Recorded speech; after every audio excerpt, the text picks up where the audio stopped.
Hey there, kids.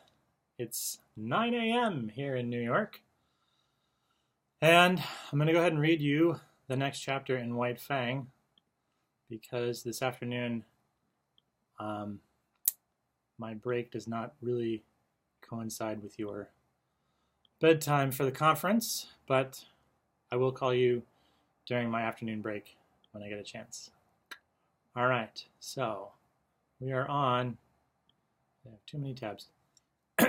We're on chapter 3 of part 2. This one is called The Gray Cub. He was different from his brothers and sisters. Their hair already betrayed the reddish hue inherited from their mother, the she-wolf, while he alone, in particular, took after his father. He was the one little gray cub of the litter. He had bred true to the straight wolf stock. In fact, he had bred true to Old One-Eye himself, physically, but with a single exception, and that was he had 2 eyes to his father's 1. The gray cub's eyes had not been long open, yet already he could see with steady clearness. And while his eyes were still closed, he had felt, tasted, and smelled. He knew his 2 brothers and his 2 sisters very well. He began to romp with them in a feeble, awkward way, and even to squabble, his little throat vibrating with a queer rasping noise, the forerunner of the growl, as he worked himself into a passion.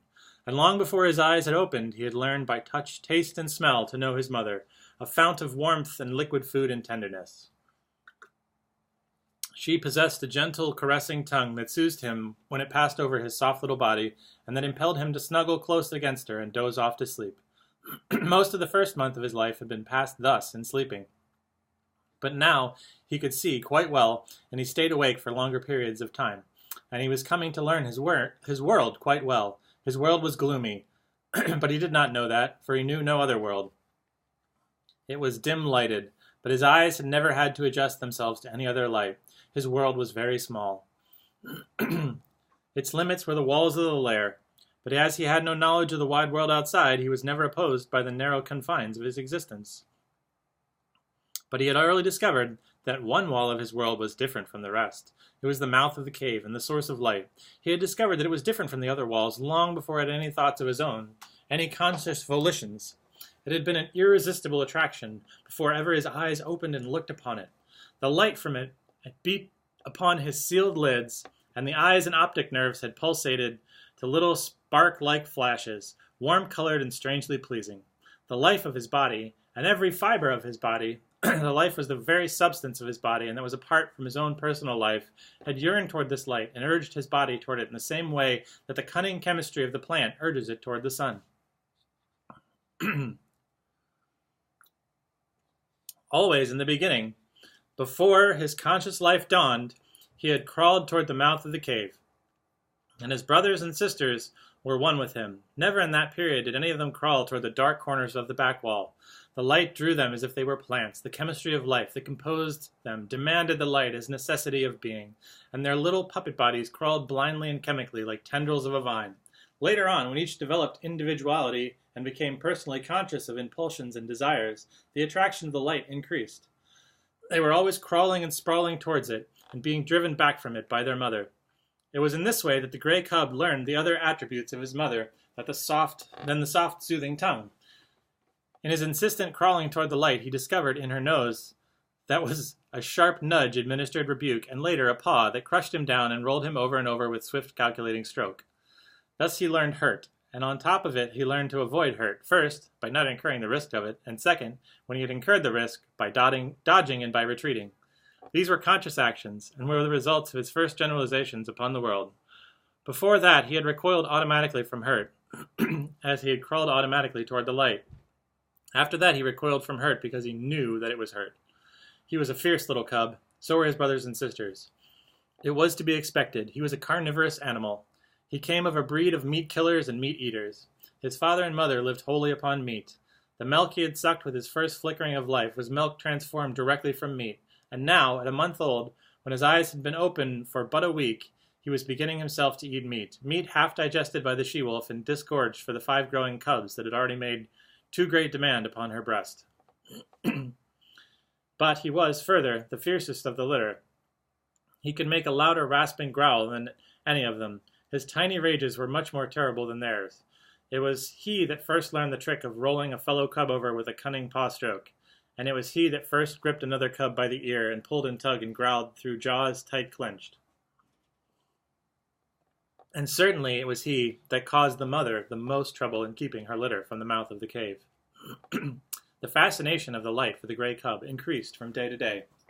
He was perpetually departing on yard-long adventures toward the cave's entrance, and as perpetually being driven back. Only he did not know it for an entrance. He did not know anything about entrances, passages whereby one goes from one place to another place. He did not know any other place, much less a way to get there. So to him the entrance of the cave was a wall of light.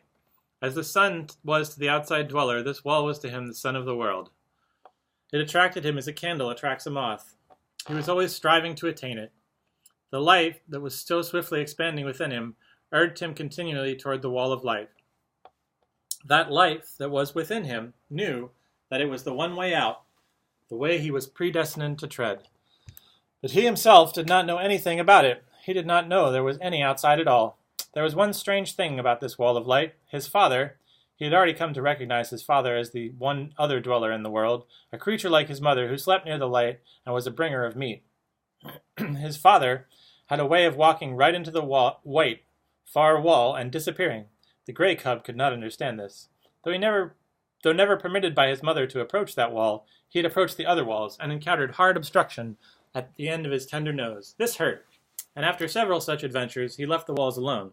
Without thinking about it, he accepted that this disappearing into the wall as a peculiarity of his father, as milk and half-digested meat were peculiarities of his mother. In fact, the gray cub was not given to thinking, at least to the kind of thinking customary to men. His brain worked in dim ways, yet his conclusions were as sharp and distinct as those achieved by men. He had a method of accepting things, without questioning as to why they were. In reality, it was the act of classification. He was never disturbed over why a thing happened. It was how it happened that was sufficient for him. Thus, when he had bumped his nose in the back wall a few times, he accepted that it would not disappear into walls.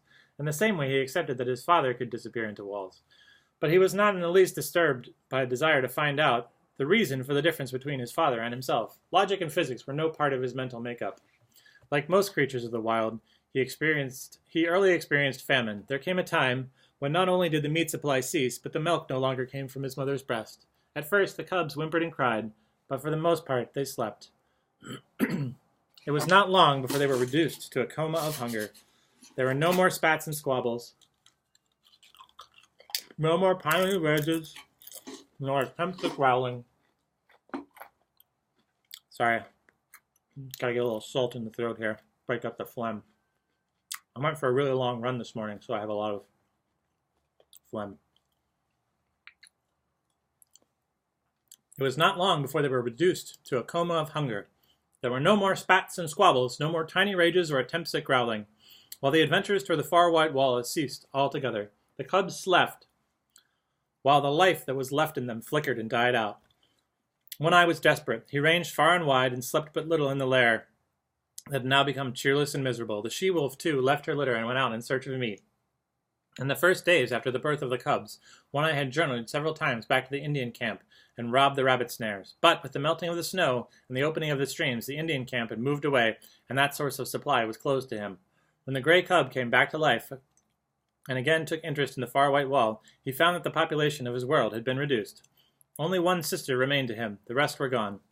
As he grew stronger, he found himself compelled to play alone, for his sister no longer lifted her head nor moved about.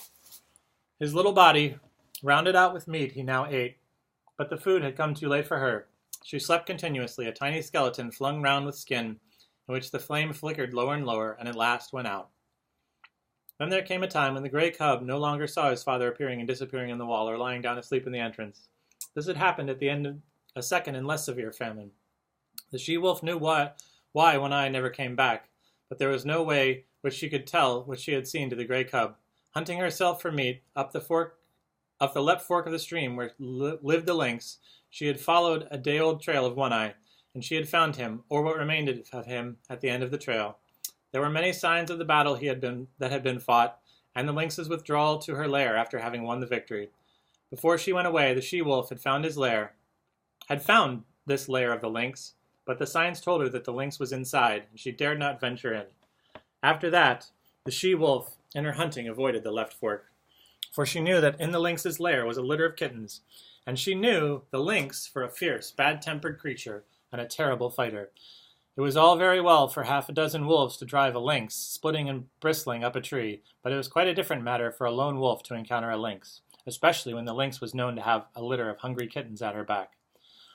But the wild is the wild, and motherhood is motherhood, at all times fiercely protective, whether in the wild or out of it. And the time was to come when the she-wolf, for her gray cub's sake, would venture the left fork, and the lair in the rocks, and the lynx's wrath.